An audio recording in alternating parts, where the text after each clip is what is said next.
Welcome back to Stationeers.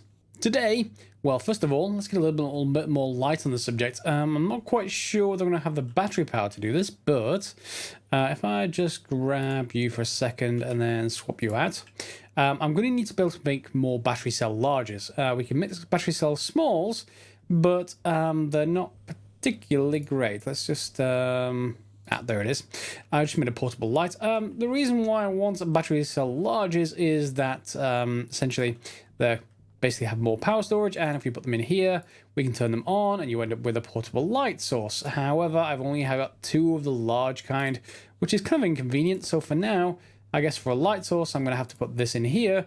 And let's see whether we can actually do what we used to do, which is put this in my suit backpack. Let's just exchange it for road flares. Yeah, and if I turn the lights off, you'll see I can see around me, and presumably you can see as well. Let me know if not. And I didn't put this stuff in the locker, did I?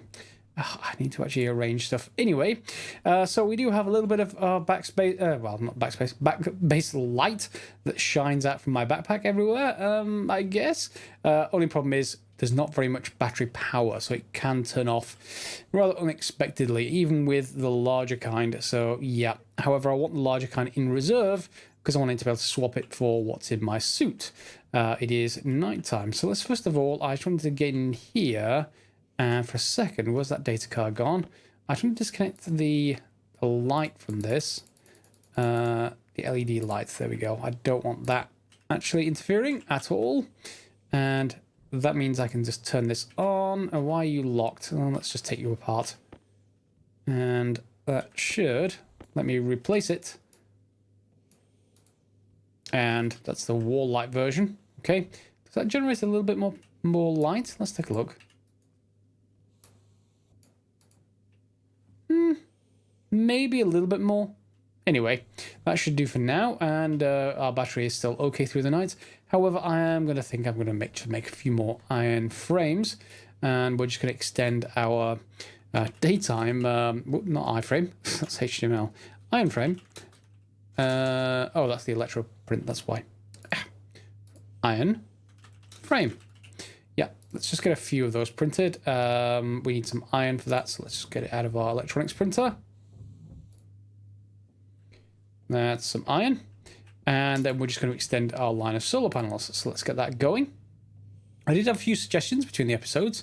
That's actually going to take, wow, it's going to take 4 per. I'm going to need to just go and get my mining belt for a second. And we're just going to grab a couple of stacks. There it goes. We'll drop that down. And make sure you are being smelted. And you dropped here. I got some suggestions between the episodes for what we could do inside here as far as atmospheric control. So, at least to start with, you can start with a few simple things. You'll see here we have this valve which pulls from this tank, which pulls from the atmosphere. Instead, you could just pull directly from the atmosphere, and hopefully it would fill this room fast enough. That's an easy, sort of, well, not optimization, but it is easier than putting this tank in. However, this has some reserve atmosphere. So the downside is, of course, whatever actually temperature this thing is versus the atmosphere. So this is minus 26.6 at the moment, which is warmer than the atmosphere. But it may end up cooler than the atmosphere during the day. So I'd have to actually watch out as to which one we actually want, whether it's stuff in the tank or whether it's stuff elsewhere. Are you finished? That's probably you finishing, which is why I can probably put this in here. Yep, and you're probably done with all the iron. So that's one iron frame. Let's grab the rest. That's iron. Why did it eject iron? Did I pull the handle? I didn't think I did. Oh, that's the top. I didn't want that. No. Give me that back. I wanted the bottom. There we go. Iron frames. That's exactly what I want instead. Iron frames at 9 of them. Yeah, I mean, that should be more than enough. And we'll just connect them, next to this direction, and we can weld them up. Well, we can weld them up when I've got some more iron sheets, but this should let me get enough, and I'm not going to need 9. There was 3 there, so I've just used 6 and 7. So that should get us a row of 10, I think. 1, 2, 3, 4, 6, 7, and then 8, 9, 10. Yeah. So that will be the limit of the cable, and that's perfectly fine. We can always come back to that later. And pop you iron sheets. Yeah, pop you up there. Copper, iron, yeah, I guess we'll just put that in the bottom for now. It'll merge everything together. Okay, and I will go and weld those up and get some solar panels later. Let's just find out what does it take for solar panels. Solar, because that'll inform me what I need to actually make. So let's just take a look. The recipe needs iron, gold. I'm going to need to go and mine some more gold before I can do that. That's fine. We don't need it urgently. So on top, yes, that's what I was talking about. So yes, pulling atmosphere in is fine to pressurize it, but you can also use that to cool the room. Remember, if that room is, well, it's growing at the moment. You can see there is a plant growing down there. Hopefully it's not died. And it's going to heat up. And that heating is also going to expand the atmosphere, which is going to increase the pressure a little bit. Now, when we want to cool it, we can basically pull in cooler atmosphere. It's pretty much guaranteed to be cooler than in there out here, no matter what the time of day is. So if we control the input, instead of having a valve here, we could either have a digital valve, which lets us basically do this, the same thing we do with the handle, but electronically, or we could just replace it with basically a... Well, we can cut this off right here. Should I do that now? Yeah, why don't we do that now? Let's just put that away and let's just see. Deconstruct pipe. I can just take that apart and then we'll just put the pipe back down again. There we go. And what's going to happen there is that we can then turn this on. We're going to need to label it, but that's not a problem. So if it gets too warm in there, we can pull in cold atmosphere. Now, if it gets too pressurized in there, because if we're pulling more atmosphere, it's going to get more pressurized, we can then set an entirely different active vent to basically pull from in there. So we could set that other active vent out here and release it. So we could just do, well, maybe, you see, we can't just, normally you could just say, I could reverse this. I could change it from set outward to set inward. Well, sorry, the other way around.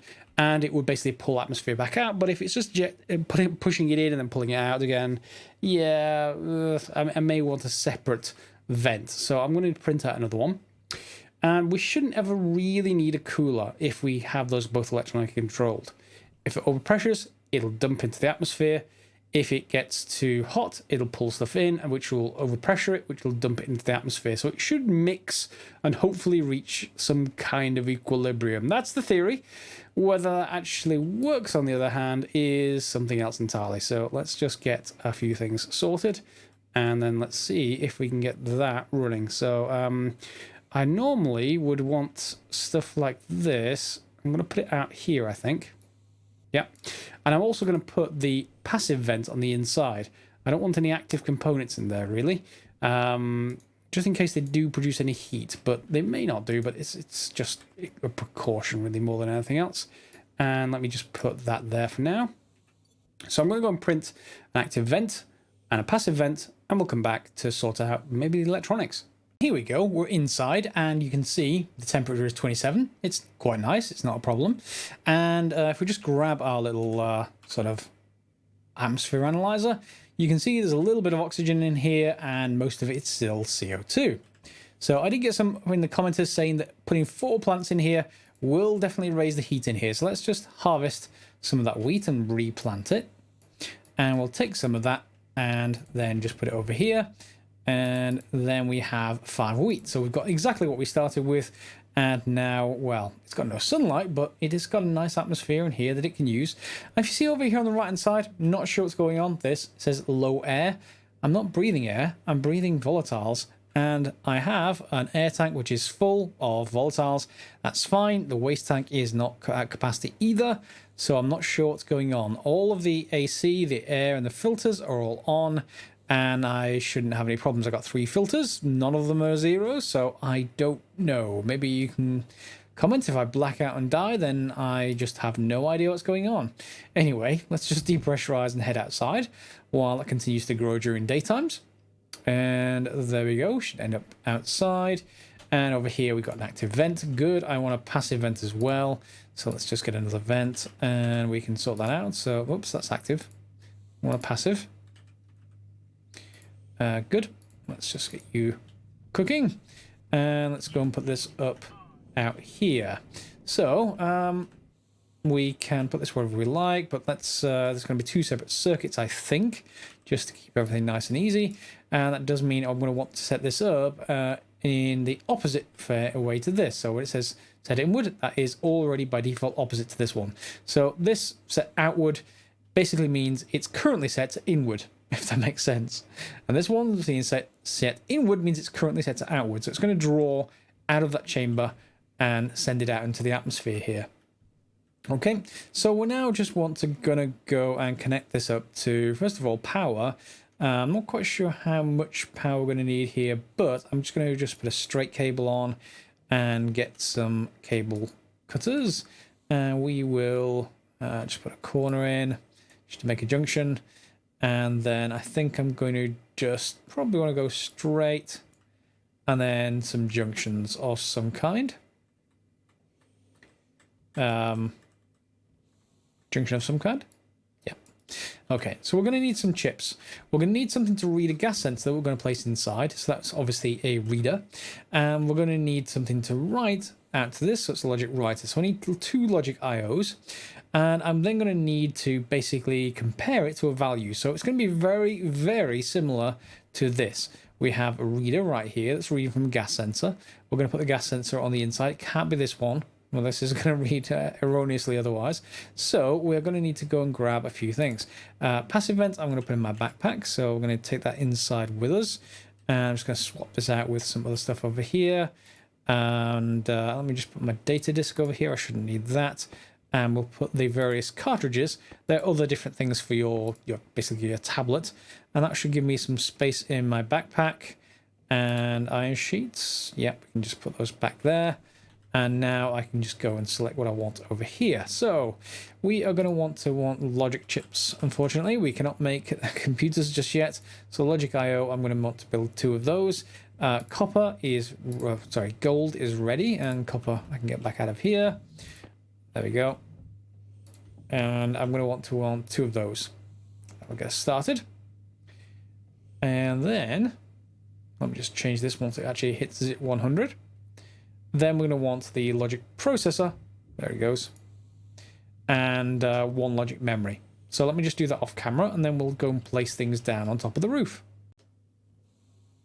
So we're going to set this up. We're going to put a math unit down here. I'm just going to connect a memory block over here, and then we can use our labeler, which we've now got, to just set this up. Now, what can we set this to? We can set it to, or well, we can change this to basically be, what's the maximum pressure we want on the in the greenhouse, okay? And let's just call it that. And then we can set this to whatever we like. Let's just say it should be 30. Well, let's just set it to 50 for now, okay? And then that should work. Let's just turn you back off again. And then what we want to do with this math unit, we're going to basically sense the current temperature. And then we're going to basically detect it. So if you have a look in there, you'll see there's a gas sensor. And that should be the... Oh, have I actually named that? I don't think I have. Maybe we'll have to go and check that. We'll have to read it, first of all, over there. So let's just get this sorted. We just want to send a corner going that way, a junction going that way. And then I can... I can actually just splice this back in again. Where's my cutters? Yep, let's just put that straight. Make that a junction and a corner. And a straight. And then we just need to connect this up for power purposes. We're going to need a couple of things here. I've arranged these back to back. Those are two readers. We don't want two readers. We want a writer and a reader. Let's just put that away. We want a writer. There we go. If you put them back to back like this side here between the two does not need any kind of input, and then you can compress things. Unfortunately, the math unit is not like that. It needs 4 inputs, so I'm going to need some more cable coil to connect everything up like this, pretty much. And, we'll have everything running, but, yeah, I'm going to need more cable. Let's just take a look. We can connect up some of this stuff, but it will take a little while. There we go. And then we have to connect up either side here and this end as well. So we need to basically get lots more cable coil. Back in a second. And here we go. We just need to connect in this to here, and then everything should be hooked up and ready to go. So that needs to be straight because that's the output, and then it can just go double curve, double corner even. Make sure I don't want to connect these up incorrectly, but that should do just fine. There we go. And that top section should now be capable of powering up. So let's just turn you on. Yep, you are capable. So we just need the screwdriver. And then we're able to configure this. So let's get a labeler out again, because this is probably going to be something needed. So I'm going to say greenhouse pressure reader. Okay. And then we're going to have greenhouse, I don't know what we're going to call it. Pressure, well, vent writer. Output vent writer. Okay, and then the processor you normally don't need to do, but let's call it greenhouse pressure calc. And then everything is actually named, apart from that, and I'm not sure if that actually named it or not. Let's go and give it a go. So we just have a look at this via the inputs. We want to compare the gas sensor in there. So I want the gas, oh, in fact, no, I need to read it first with the logic reader. So I need to read this to a gas sensor. Let's just see. Outer lower lock door.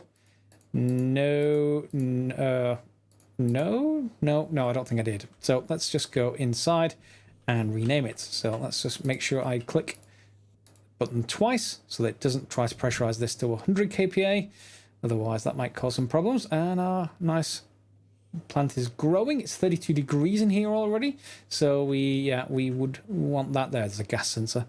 Yeah, so let's just get this sorted. We want to name that greenhouse gas sensor. Yeah, we're not sensing greenhouse gases, just whatever gas is in the greenhouse. Okay, and let's just depressurize and head outside. That is fine for now. That should come up fairly soon. Once this automatic system is in place, I'll be able to put more wheat in there, and it should, once I have both sides running, hopefully control the temperature in there to a larger degree. Let's head upside, and there we go. Okay, now time to set everything up. So we're going to read the let's just see, where are you? I want the greenhouse stuff, so let's just cycle through this. Greenhouse, where are we? Gonna be the greenhouse? Greenhouse pressure calc, no. Nope, there's the gas sensor. And I'm going to read the, not the temperature, I'm going to read the pressure, I think. Where's the pressure? There it is. Okay, and the pressure is currently 59. Does that make sense? That doesn't sound quite right, but okay. 60. Maybe it is 60 in there. I didn't take a look at the kPa. Anyway, the writer will be reading from this. So from this, we need to first of all go and look for the greenhouse pressure reader on the left-hand side. Greenhouse pressure reader, and we're going to say is... Oh, in fact, no, it's not a math unit we want. It's a comparator. Let's just grab that for a second. Yep. Sorry about that. I need to just... is it unary? Compare? I think it's compare. And it doesn't matter which way around I place this, but I'm just going to have it placing this way, just so it's easy for you guys to see. So yeah, we want the greenhouse pressure reader. We want is less than, and then we want input 2, when that's max pressure greenhouse. So if it's less than 50, this compare unit is going to turn on. It's not, in fact, no, I want it the other way around. I want it greater than. Is it greater than 50? It is. Okay, so we'll then take that output, that 1, being the signal that this needs to turn on. Okay, so we're going to then say to this, I want to read in the in fact, hang on, did I rename? I need to rename this again. It's a logic compare. It's my only logic compare, so that shouldn't be a problem. I should be able to just select it that way. Logic compare, that's what it's currently selected to.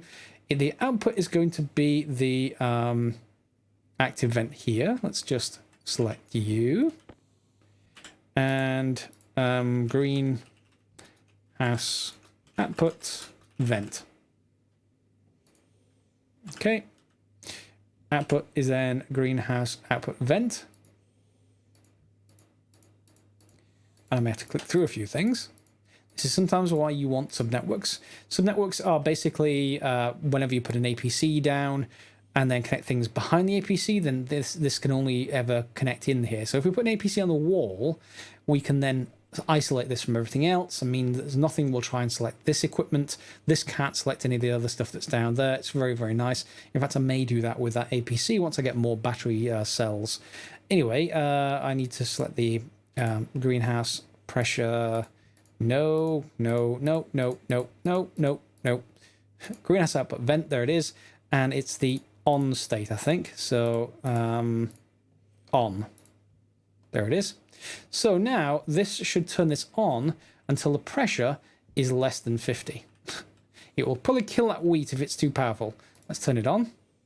And that's turned that vent on.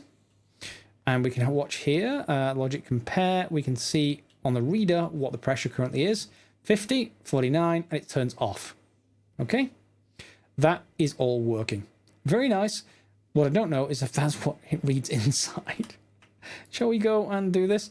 There might be a slight error in that when this pressurizes this airlock, if you don't watch out, the pressure in here will change, and you've got to be a little bit careful. So external pressure right now is 31 kPa, but that's because it's now 3 blocks, not 2 blocks. So, you know, if it's 31 kPa in 3 blocks, it's, you know, when you basically take a third of that and add it to everything else, it's not unreasonable to assume that this will hit just under 50 kPa when it actually is down to 2 blocks, i.e. when this inner door is shut and everything's pressurized. So we are guarding against overpressure now. And that means basically if we are letting in more atmosphere to cool things, then it should automatically kick in. Shall we try it? So let's see if we can cool things a little bit off. We're at 32 degrees C. Let's just bring in a little bit of outside atmosphere. And they've done 31 C. Okay, let's try a little bit more. I may not have enough. In fact, it may have equalized with whatever's up there. So I don't have an automatic control system. So what I think I'm going to do is just fill that tank up there a little bit more. However, are you finished? Harvest wheat. Yes, you are finished. Okay, and I will just pick up more wheat and put it there. That's our new crop. And we'll harvest the second one and plant it back down. Good. We got plenty of water, so I'm just going to go and head outside, and let's just turn on that. Let's turn on that outside vent, and let's see whether this thing actually kicks in properly when we overpressure. When we're inside, we'll just do a detection when we're inside. So let's just head upstairs. There we go.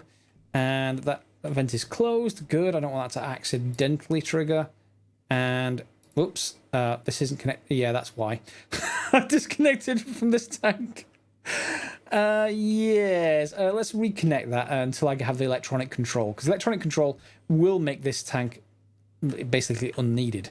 But until then, I'm just going to need a few bits and pieces. I'm going to need just some pipe work. I just have a little bit of pipe. Give me that. I need the iron mainly. Iron. Yep. And let's go and grab you. We want some pipe work, please. Pipe. Yep. Let's print that out. Now, it's pretty much an identical system for the other side, so I'm not going to show the other side on camera. We will catch up with that next episode. It's another 4 chips. You don't think you can really combine things because, well, you might think you can, because we've got a reader. So you might think we can just use that reader again, but that's reading pressure, not temperature.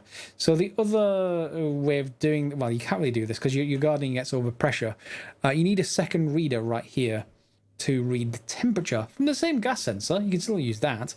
You just can't reuse any of this stuff unless you were going to try and just share one active vent doing this. So pulling in from the outside atmosphere, i.e. setting the mode to inward and on, but that means even more complex electronics, and I want to make this really simple because then you need to shift 2 different things. You need to shift the on state, so you need 2 writers as well as the reader, as well as everything else, and then you're sharing this so you can't actually deal with both conditions at once. Horrendous. So just start with 3 powered circuits on this side, 3 powered circuits on this side, and then just draw things in when it's a little bit too hot. And you could guard some extra electronics to say, if it's daytime, don't do that because it's not really very cold gas out here. Whereas at nighttime it is. Oh, my lights are turned off. Let's just get this pipe spliced in. Is it also going to be the same cutters to splice this in? I hope not. No. Okay, so what does it take to splice this in? Angle grinder? No. Can you actually splice? I really hope you can. Yeah, just a wrench. Okay. So that is now connected. And then we can turn this on and put this in our backpack. Put you away. And that should do. We're just going to get our little analyzer. And let's just see what the temperature is. This is minus 53 now. So I'm just going to fill that a little bit more. Yeah, that should do for now. And let's just turn you off. That should have enough cooling power for us to do the inside work and just double check that all of our circuitry is working. Nice testing. So 1, 2. And let me inside and let's see what we can do. And I probably should put a light in here as well. So it's 29 degrees in here at the moment, and it's 33 kPa. Let's let in some more atmosphere. And so there immediately drops really quickly. Oh dear. The wheat is wilting because I cooled it a little bit much. Okay, it's 8 degrees. I'm just going to heat it back up. Hopefully it won't die before that heats it up enough to survive. 10 degrees. Please stop wilting. I can't remember what the minimum temperature is. It's probably like 20 degrees or something. So yeah, we're gonna have to be careful maybe about how quickly that active vent outside applies to in here. We're probably going to want it so that it switches off. Let's say if we wanted it below 40. Or below between 30 and 40. What we'll probably want to do is set it so that it switches on at 40 and immediately switches back off, because there'll be a delay and that will drop it down inside between 30 and 40. Probably more likely we want it between 20 and 30, but I can't remember what the ideal temperature for plants is. So yeah, we'll fix something like that. And are you stopped wilting now? You have stopped wilting, good. So above 15 degrees seems to be okay. And you'll see our pressure. Oxygen critical. I have oxygen. I'm not a human. Why am I? Everything's on. AC is on. Air's on. Filters on. I have suit power. I don't understand. Okay, well, I will think I'll have to leave it there if I die. So let me just save the game and load it, and let's see if that actually fixes the problem. I've reloaded. The problem hasn't gone away. We'll have to see what happens. So you are fine. The temperature is fine. When I go out here, it should raise the temperature in there, which should then trigger the outside circuit, and then everything should kick on, and the vent up there should turn on once this happens. And you'll see it probably pulling into that vent right there when this happens. Yep, and now it goes through the top. So it is guarding against overpressure quite nicely. And hopefully I'm not about to die, but if anyone wants to let me know why I'm about to die, I do tend to turn things off accidentally, but I really can't tell why in this particular case.